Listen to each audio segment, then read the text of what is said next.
réalité, l'indépendance sera acquise au prix d'une guerre très très longue parce que le pays était divisé en provinces. Il y avait 9 provinces autonomes les unes par rapport aux autres. Et 7 provinces étaient d'accord pour l'indépendance. Si bien que nous avons une charte, la charte d'indépendance, qui proclame que les Nations Unies, les Provinces Unies, les noms cités, constituent la Confédération américaine du Venezuela sur le continent méridional. C'est important cela.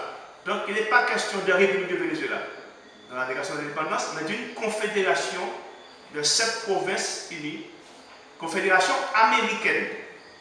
Le mot américain apparaît bien. Ça veut dire que nous avons en germe l'idéal que Bolivar va défendre toute sa vie, c'est-à-dire l'idée qu'il fallait que sur les ruines de l'Empire espagnol colonial se construise un seul État qui prendrait la forme d'une fédération ou d'une confédération, parce que le Venezuela a été appelé confédération, mais Bolivar, par la suite, va essayer d'organiser une confédération des pays hispano-américains.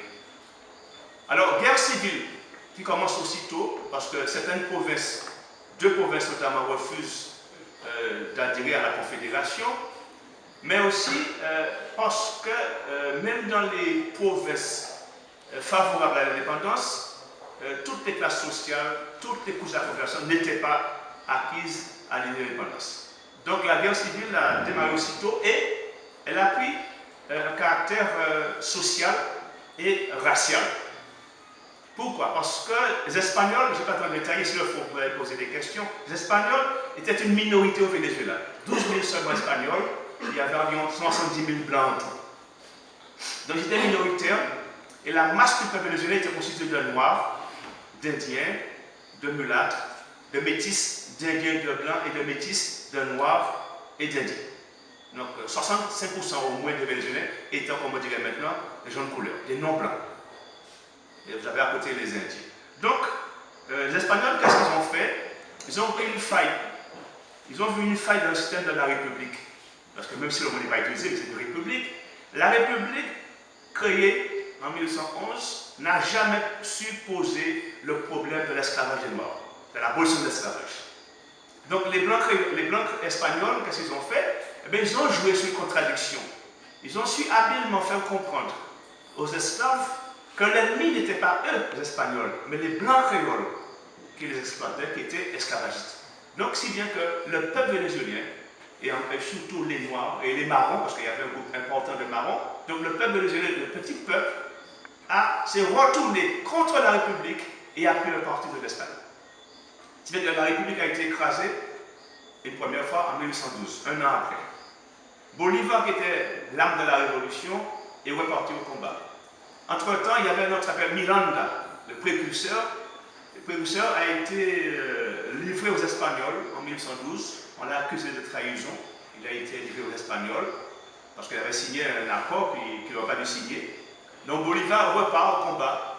Il va dans le pays voisin, l'actuelle Colombie, qui s'appelait à l'époque Nouvelle-Grenade, et il recommence le combat. Et finalement, en 1813, un an après la chute de la Première République, Bolivar rétablissait la République. Bolivar, voyant les désastres de la guerre, voyant comment les gens se massacraient, il a pris un décret dans lequel il disait aux Espagnols, donc à ceux d'Espagne et des îles Canaries, que tout Espagnol qui ne prenait pas parti pour l'indépendance du Venezuela et de l'Amérique serait considéré comme un ennemi et serait fusillé, même s'il restait indifférent. Autrement dit, il sommait les Espagnols qui combattaient au Venezuela, qui étaient indifférents, de devenir vénézuéliens, de se proclamer vénézuéliens ou bien américains, sinon ils étaient éliminés. Par contre, il a promis l'amnistie à tous les créoles, quelle que soit la race, à tous les créoles qui jusqu'alors avaient lutté contre la République. Il dit même les plus criminels d'entre vous, vous serez pardonnés parce que vous êtes créoles, vous êtes américains. Donc, c'était une façon de construire la nation déjà en faisant appel à l'espagnol pour qu'il se proclame vénézuéliens ou américains et combattent pour l'indépendance du Venezuela. Donc ça a été appelé le décret de guerre à mort signé en juin 1813. Une armée menée par un Espagnol d'origine qui s'est établi dans les Llanos, mais une armée composée presque essentiellement de gens de couleur, noirs, mulâtres, sambos, indiens, avec une centaine de blancs, une armée d'environ 8000 soldats, imaginez-vous, 8000 hommes des Llanos, des hommes qui étaient à cheval avec des lances, qui avaient des armes à feu aussi, qui écrasent la République. Et après, Bolivar repart au combat, sans se décourager. Il va en Colombie, après il va en Jamaïque, et c'est en Haïti qu'il trouve le soutien de Pétion. Et avec Pétion, l'aide militairement, il donne des hommes, des armes, de l'argent, etc., tout ce qu'il fallait. Et Bolivar repart au combat. Et là, il débarque en 1816, et c'est à cette date-là, au mois de juin, qu'il proclame enfin l'abolition de l'esclavage. Donc, il ne pouvait pas faire différent parce que la guerre avait pris une telle tournure qu'il ne pouvait pas faire autrement que de combattre l'Espagnol dans l'urgence. Mais comme il avait promis à Pétion de libérer, d'abolir l'esclavage, il l'a fait. Mais seulement il a imposé aux esclaves une condition que tout esclave âgé de 14 à 60 ans devait être soldat de la République. Sinon, il restait esclave. Évidemment, le but, c'était d'avoir des soldats. Il a compris que les Espagnols avaient utilisé les esclaves africains contre la République. Donc, il a voulu, donc, en quelque sorte, contrebalancer. Parce que, je dis une chose que je n'ai pas encore dite, c'est que le pays, à cette époque-là, c'était environ 1 million de kilomètres carrés. Moins de 900 000 habitants. Même pas 1 million d'habitants. Et la guerre avait causé beaucoup de morts et de blessés. Donc, il fallait trouver des soldats. Eh bien, Bolivar était un peu cynique, ou bien réaliste, comme on pourrait dire. Il a dit aux esclaves, eh bien, vous allez combattre pour la République, sinon vous restez esclaves.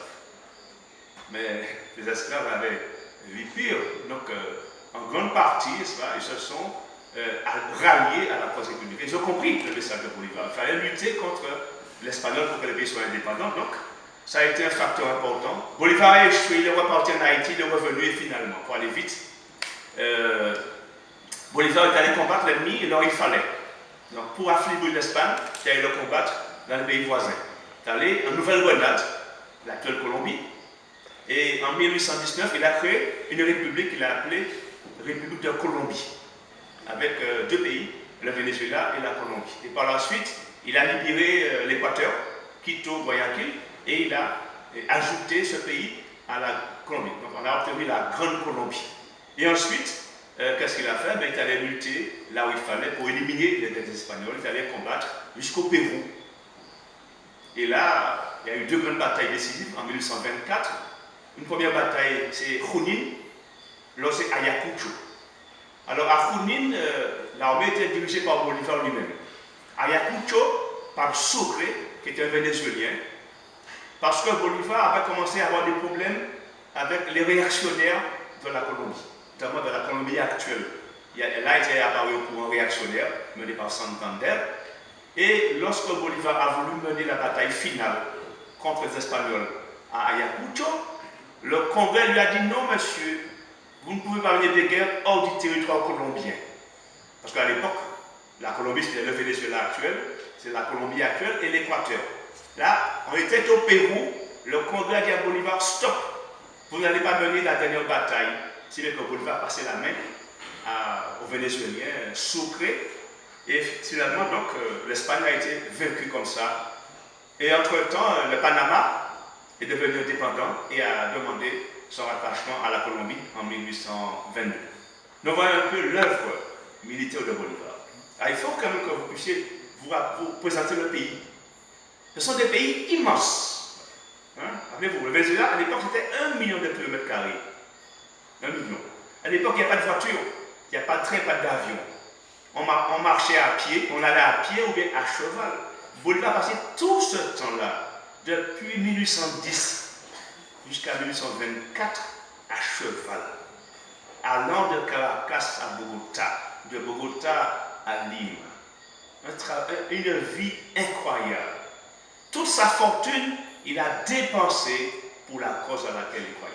Il était très très riche, mais tout son argent personnel est parti dans cette aventure.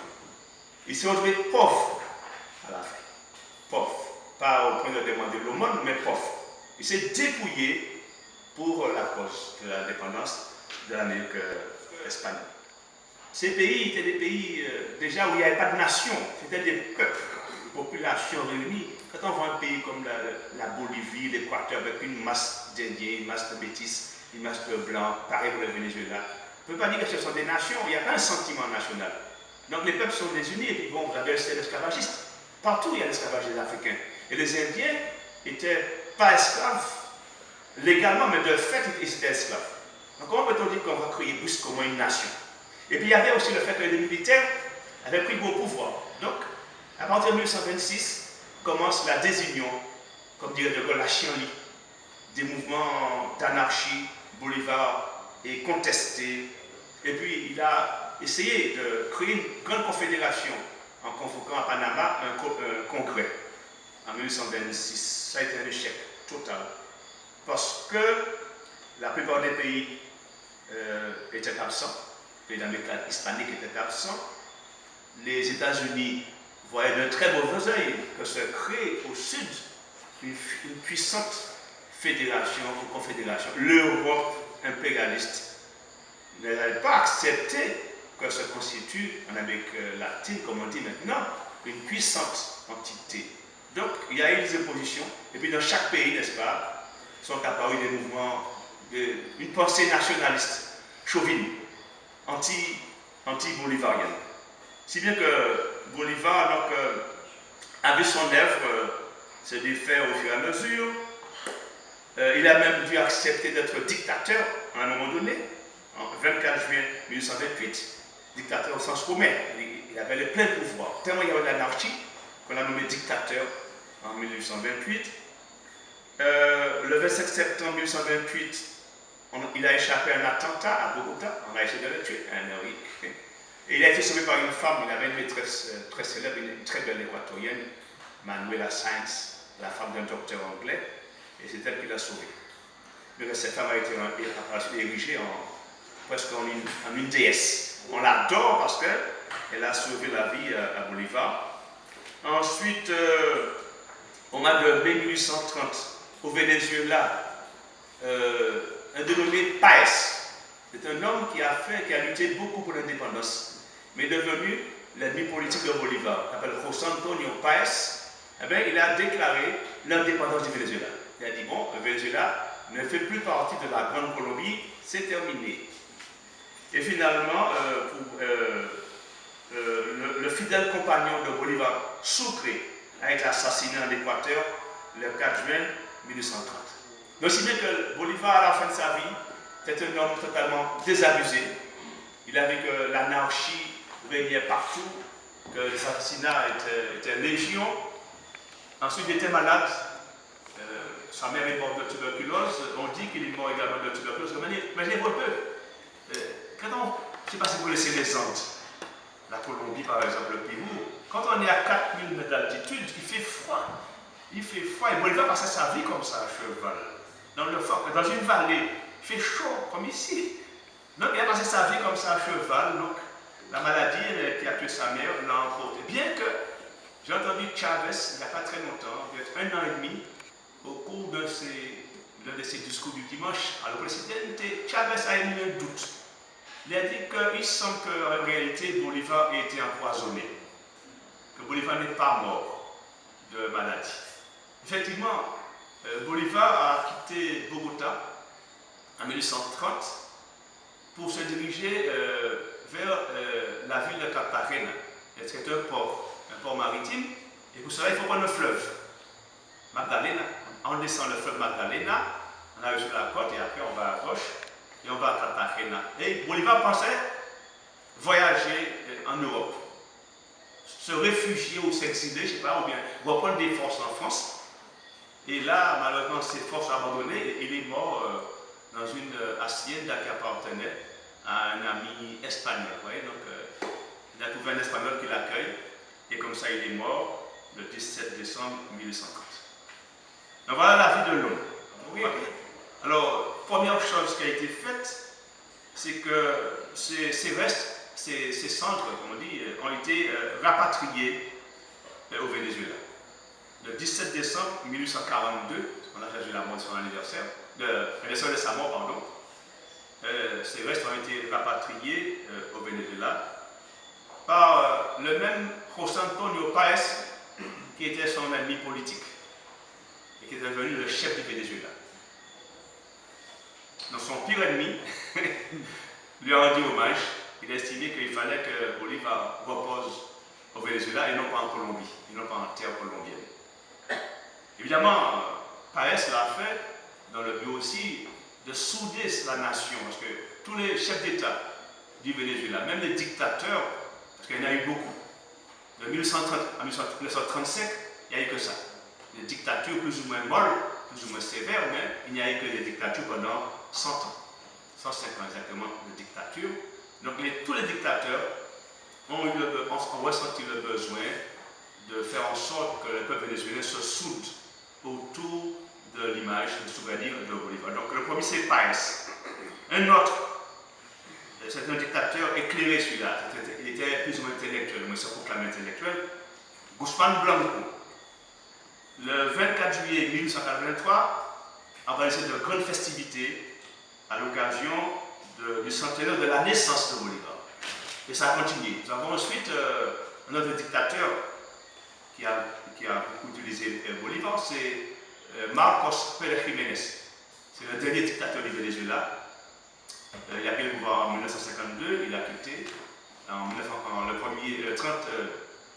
janvier 1958 et a été évincé par une rébellion civico-militaire. Donc voilà un peu un exemple. Le premier exemple de rébellion civico-militaire, c'était pour déloger du pouvoir le dictateur Marcos Pérez Jiménez. Donc lorsque Chávez a fait sa rébellion civico-militaire contre le corrompu Carlos Andrés Pérez le 5 février 1992, il avait déjà un modèle. Donc ça veut dire qu'il a fait une alliance entre des militaires progressistes et des hommes de gauche du Venezuela pour punir Carlos Andrés Pérez. Évidemment, ce n'est pas mon rôle, je ne vais pas dire pourquoi il a voulu punir, je pense que quelqu'un va le dire, sinon s'il faut des explications, je vais vous les donner. Donc voilà un peu ce que je peux dire de Bolivar, donc un grand homme, le plus grand homme qu'ait produit l'Amérique hispanique jusqu'à maintenant. Chávez viendrait, bon, je ne sais pas, deuxième, troisième, c'est pas la peine de mettre une hiérarchie, parce qu'il faudrait aussi, parmi les grands hommes, citer José Martí, le grand révolutionnaire cubain. José Martí qui adorait Bolivar, qui prenait Bolivar comme modèle. Il faudrait citer Fidel Castro et toute son équipe, il faudrait citer le Che Guevara. Donc j'arrête là, c'est pas la peine de faire une hiérarchie entre révolutionnaires, en tout cas, Chávez est un grand parmi les grands. Il a eu comme modèle Bolivar. Alors pourquoi Bolivar? Que Bolivar, c'est d'abord un exemple pour l'action qu'il a menée, pour sa détermination, pour les sacrifices incroyables qu'il a consentis pour créer une Amérique hispanique libre, souveraine, prospère et indépendante. C'est ça qui est le plus important. Ensuite, Bolivar a beaucoup écrit. Ça, je n'ai pas le temps de dire. J'ai chez moi des collections de ses discours et de ses proclamations. C'était un grand écrivain. Et il y a même un écrivain vénézuélien, qui s'appelle Rufino Blanco Fombona, qui a dit que Bolivar est le premier homme de lettres de toute l'Amérique latine. C'est peut-être exagéré, mais ça mérite réflexion. Donc, Chávez a puisé dans le texte de Bolivar des idées pour nourrir sa révolution bolivarienne. Alors, je précise rapidement, pour finir, que Chávez a voulu instaurer, ou construire plutôt, ce qu'il a appelé le socialisme du XXIe siècle, sur trois bases idéologiques. Je l'ai dit sans ordre de hiérarchie. Le marxisme, le christianisme et le bolivarisme, c'est-à-dire l'exemple et la pensée de Simón Bolívar et el Libertador. Adelante, comandante. Yes.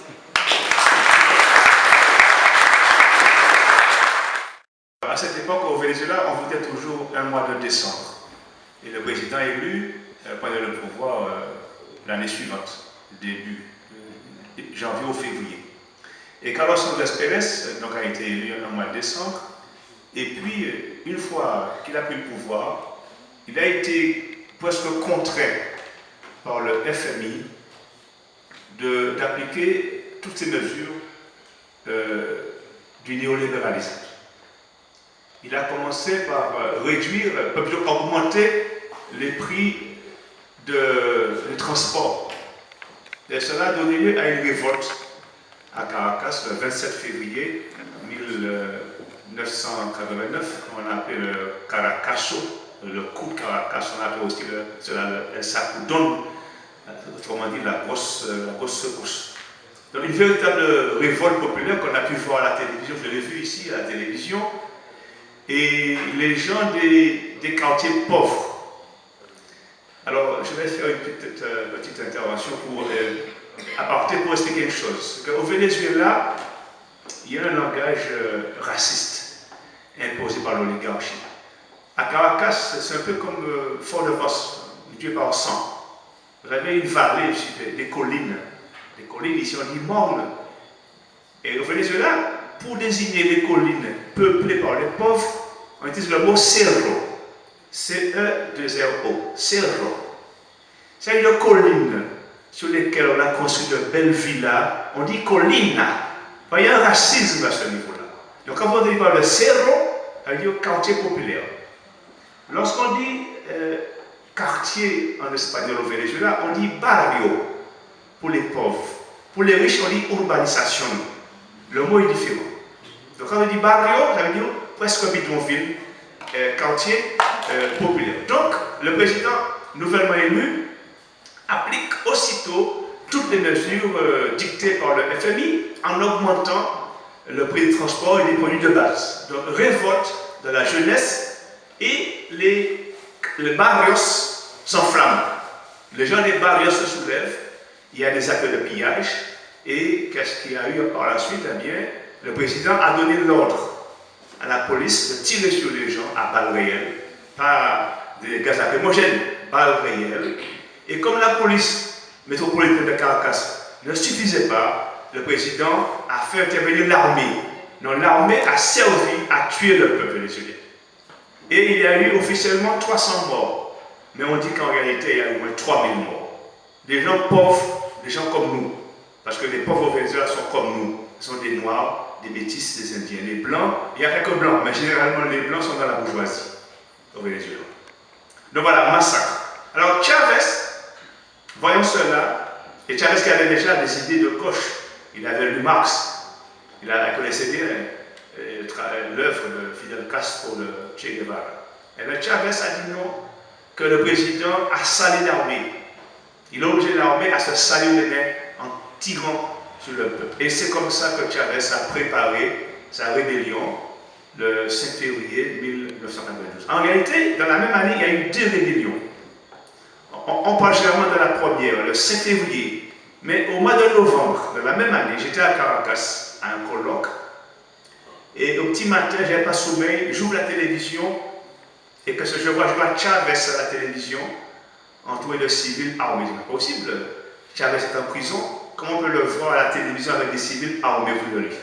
Je passe à une autre chaîne, même chose. Troisième chaîne, même chose. J'appelle ma femme, dit, est-ce qu'on parle du Venezuela à la radio? Elle me dit, non, on ne parle pas du Venezuela. Je dis, il me semble qu'il y a un coup d'État.